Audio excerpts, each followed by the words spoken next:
No, absolutely. We'll get smart enough. We're already seeing the pushback now in a lot of ways. A lot of this focuses on what we've done at education.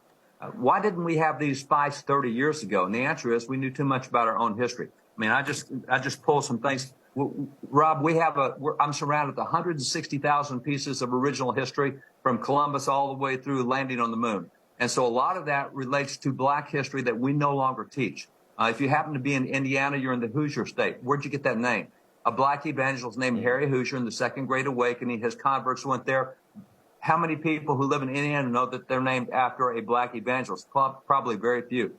How many know that the guy who brought an end to the American War for Independence, according to Lafayette, is a black double spy named James Armistead, who brought the war to an end? Without that, it might have gone much longer. Who knows that so many of the heroes we had in military battles, like the Battle of Bunker Hill, was a black hero named Peter Salem, another one named Salem.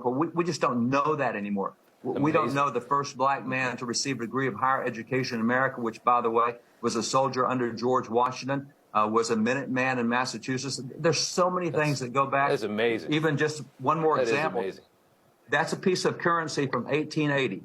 It is signed right down here at the bottom by Blanche Kelso Bruce. And Blanche Kelso Bruce is the first black man to serve a full term in the U.S. Senate. He's the first black man to be nominated for vice president of the United States back in 1880. No major party did it until 1880. Who hears about him? That currency signed by a black person in 1880, that he was nominated for vice president? We don't hear that today. That's amazing. You don't hear that? You don't hear any of that. And our education is terrible in this country. We got to get rid of the teachers' unions, and maybe these kids will learn something in school. David Barton, we appreciate you coming on. That was really good. Thank you so much. You made me feel better. And I'm from Indiana, and I didn't know that story, so I learned something too. Thank you, sir. Great. Thanks, Rob.